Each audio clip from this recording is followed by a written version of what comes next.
Ayan guys, sinabawang hipon.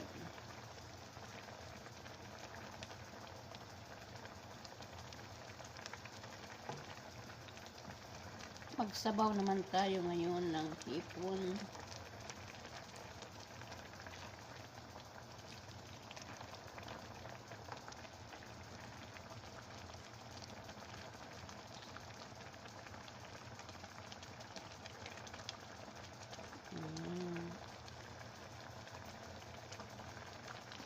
Dahil ang lamig-lamig ng panahon, kayo maghigop-higop ng sabaw. Ayan.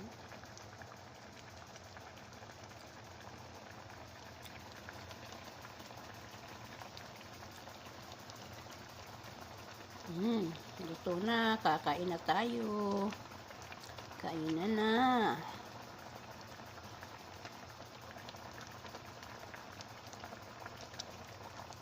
Ayan. Marami tayong lahok. Ayan, kain na tayo guys. Ayan.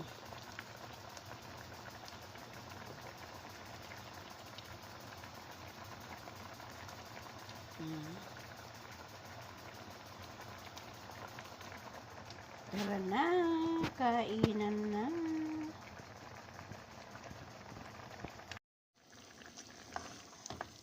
Adobong manok na may kasamang sitaw. Ayan, saka yung may kabuti. May kabuti. Ngayon lang makakakain ng kabuti. Ayan.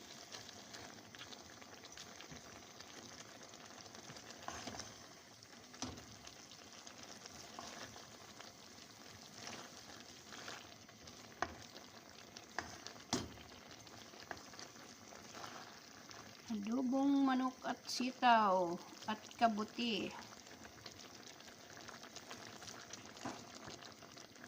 Ayan. Adobo lang naman to guys. Madali lang naman lutuin.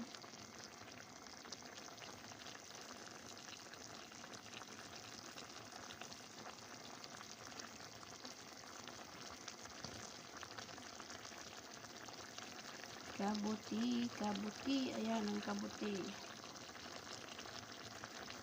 Masarap pa daw yan sa karne. Sabi ni Busing. Busing. Ayan, sarap. Kain tayo guys. Ayan, kain na naman tayo ng marami.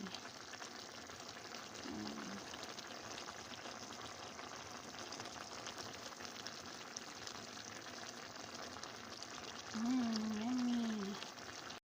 Ayan na guys, yung kabuti.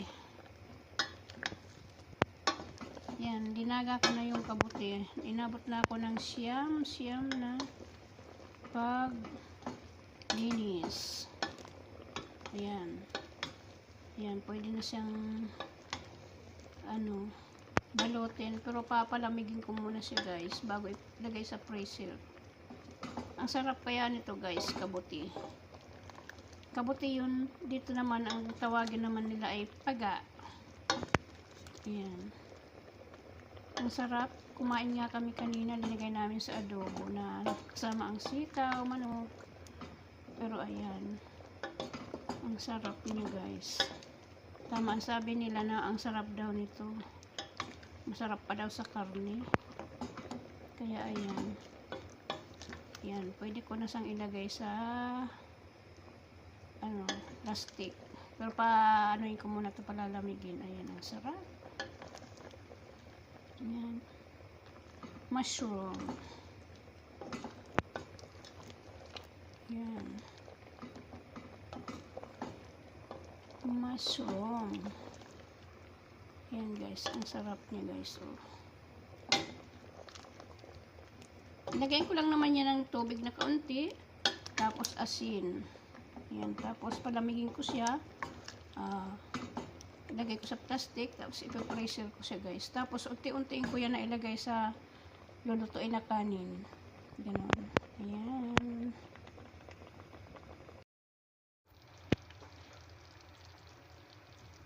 Ayan, minatamisan na kamote. May kasamang mais at sago. Wala kasi kaming malagkit. Dapat maggawa ng mga bilo-bilo. Kaso wala kaming malagkit, kaya naggawa ng paraan para makaano ng matamis. Ayan. Luto na yung kamote.